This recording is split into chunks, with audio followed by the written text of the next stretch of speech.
soatdan keyin tong so'zilib, atrof yurishga boshladi. Balalarning cho'ng-kichik taratlari qistab, hojatxonaga chiqqisi kelib, cho'ng o'g'li Umar eshikni ittagili turdi.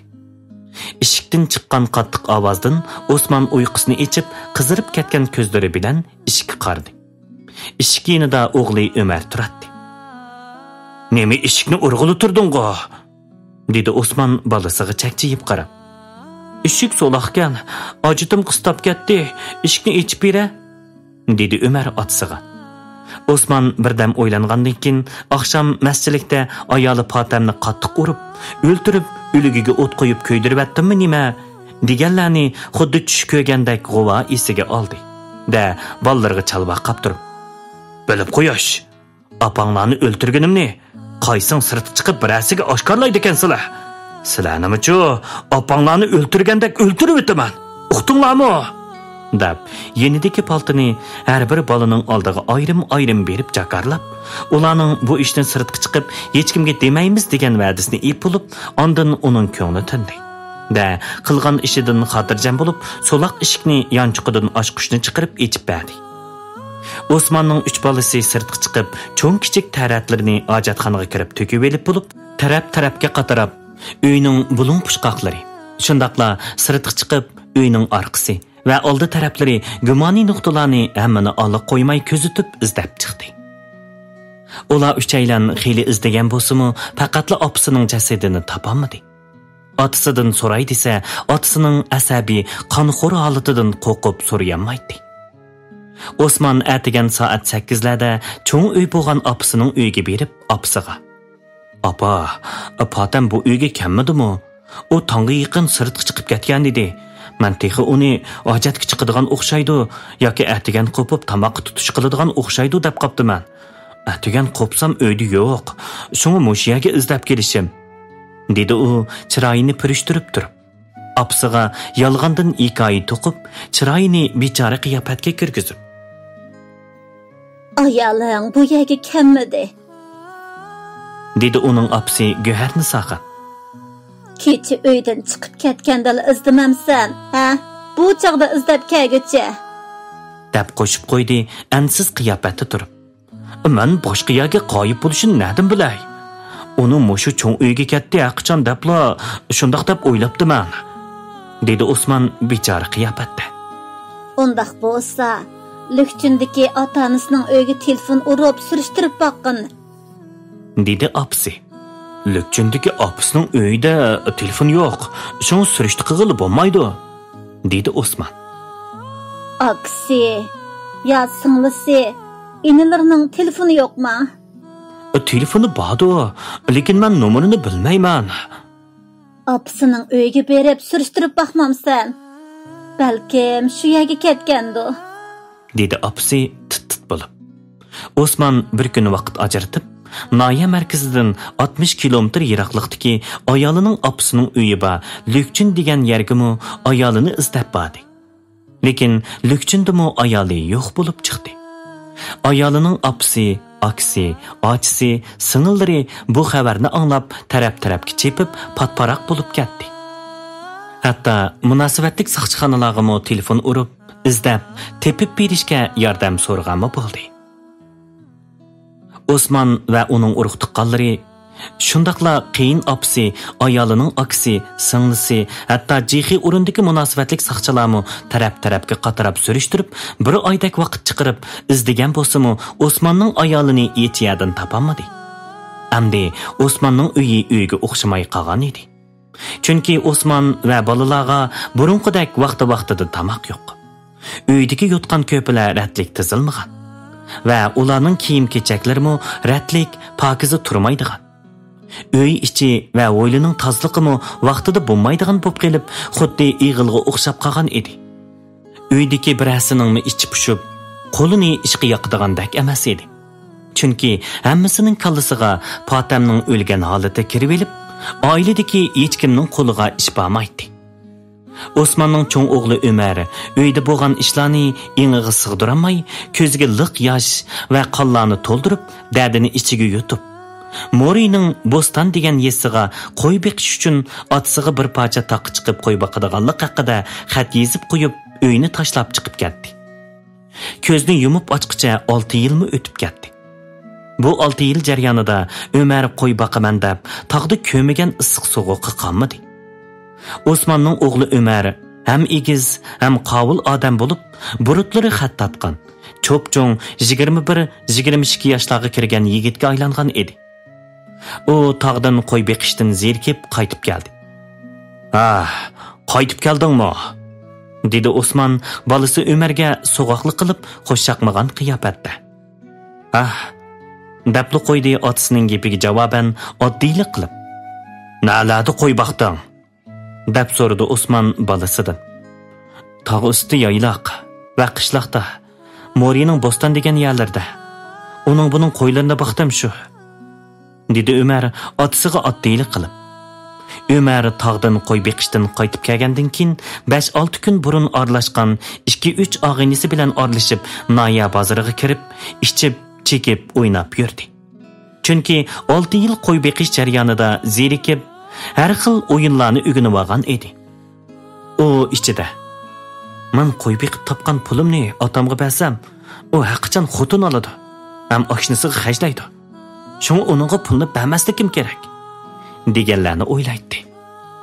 Bir kuni kashqurunliqi Osmonning o'g'li Ömer Noya bozoridagi bir oshxonada 2-3 og'inisi bilan dastlabda tamoq yeb. Tamoqdan keyin Ömerning kallasida dardlari ko'payib, uydan ko'ngli suv ichmagachga tashabbuskorlik bilan aroq ichishga, boshqa do'stlarini da'vat qilib aroq ichib o'ltirdi. 2-3 soatdak o'ltirishda 4 aylan 3 botulka eli alohida arqini ichibatdi. Sorun oxirlashdi. Ular mast bo'lib sorundan tardi. Ömer kech soat 9lar atrofida taksi bilan uyiga masolatda chiqdi. Daldangchiginicha uyga kirib, Kangning leviga kelib o'ltirib, oyg'ini sanmoqchi bo'lib, pastga engshishiga. Ig'zidan yangdak bir parcha qusuq etilib chiqib, uyning ichini batbo'y aroq purqi bir elib, bulg'ab, uyni o'ltirg'isiz qilibdi. Shuning bilan uyda televizor ko'rib o'ltirgan Ömerning otasi Osman, singlisi Gulnisa, ukisi Nurshatla boshqa uyga chiqib ketdi. Sirtga chiqib ketganlar 30-40 minutlardan keyin uyga kirgan edi. Ömerning qusqi past turgan. Ömer bo'lsa Kangda kiyim-kechaklari bilanla yetib, xo'rakni bo'lishiga tatib uyquga ketgan edi. Osman o'g'lining necha kundan buyon uyga maskirayotganligini sezib turadi. Bugun oqshom bo'lsa, uning o'g'li Ömer uyga rasmiy holatda holatda kirib, qusib, uyni bulg'ib etgan edi. Osman o'g'liga toza achchiq keldi. Biroq o'g'liga achchiq kelgan bilan uningga qattiq qo'pol muomala qilsa, u masbug'in uchun uningga gap ta'sir qilmaydi. Uni ursa, yaxshi natija bermaydiganligini o'ylab, oxiri uningga gap qilmaslik, uni urmaslikni o'z ko'nglida qaror qilib, atiganda balasi o'rnidan turganda ondan tarbiya qilish. Shundaqla 6 yil jarayonida qo'y beqib olgan shaqini surishti qilish qaroriga keldi. Aroq purqini chiqarish uchun eshik, derazalarni ochib, havo almashtirdi. Ham shazini elib kirib, qusuqni qirib elib, sirtga chiqib to'kibatdi.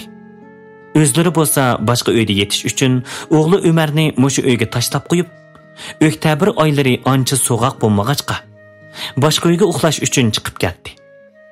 Tong suzilib, Osman, qizi Gulnisa va Nurshatla soat 6larda o'rnidan turdi.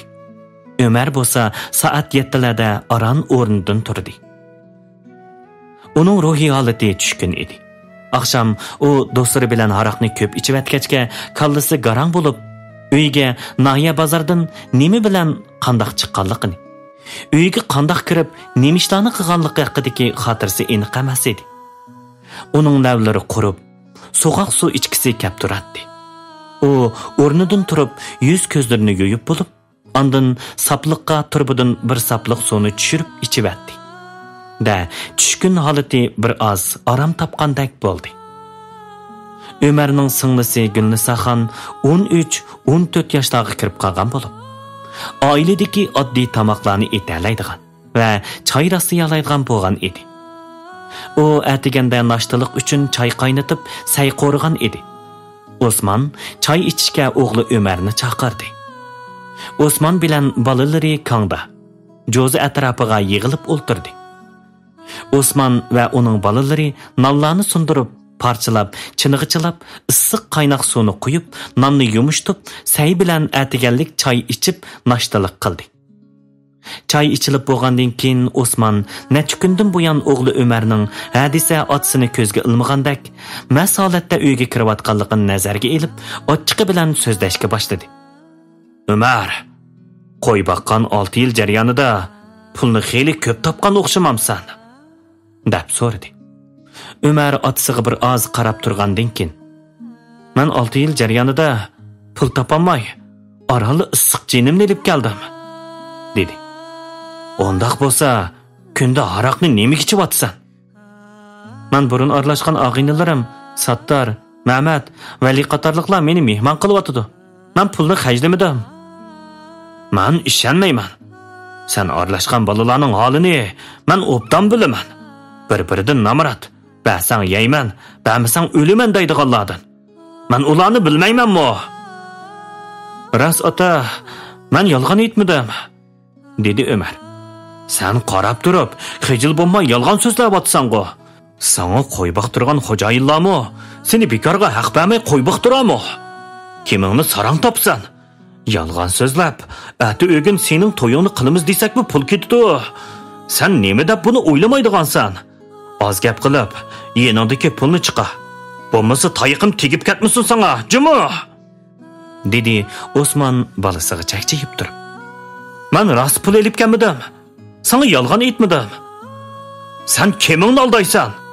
debla qo'li bilan o'g'li Umarning yuziga shapaloq bilan urvatdi. Yana uraman deb qo'lini ko'tarishiga, otasining qattiq urgan shapaloqidan ko'ziga issiq yoshlarni elib, uydan qochgancha tashqariga yugurib chiqib ketdi.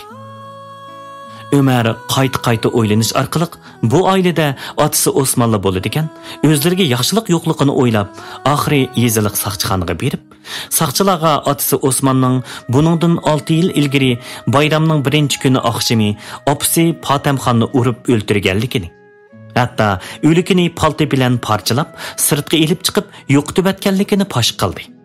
Saqchilar Osmanning balasi Umarning fosh qilgan delosiga asosan darhol harakatga kelib, Osmanni tutib saqchixonaga apirib, 3 kecha kunduz qattiq so'roq qilish orqali oxiri Osmanning ayoli Fatimni qasdanga urib o'ldirganligi, o'likini parchalab, ayolining o'likiga benzinni qo'yib ko'ydirib atganligini iqror qildirdi. Oradan 10 kundak vaqt o'tib, Osmanni Jonqa Xalq Cumhuriyatining jinoiy ishlar qonunining munosabatlik moddalariga asosan Osmanga ayolini urib o'ldirib, palti bilan parchalab, kulini ko'k so'rivatganligidan iborat qabih jinoyatiga o'lim jazosi hukm qilindi. Shuning bilan Osman oilasi tuzib, vayron bo'lib ketdi. Shuningdan e'tiboran ularning 3 bolasining nalaga ketganligini bilmadim. Ularning uyimi odamsiz, vayrona, bo'ron qaynab turadigan, lalmi ishlarning oramgohiga aylangan edi. Mehr muhabbat bo'lmagan oilaning hamon to'zib ketadiganligidan iborat hayot haqiqatini shuningdan haqiqiy tushunib yetdim.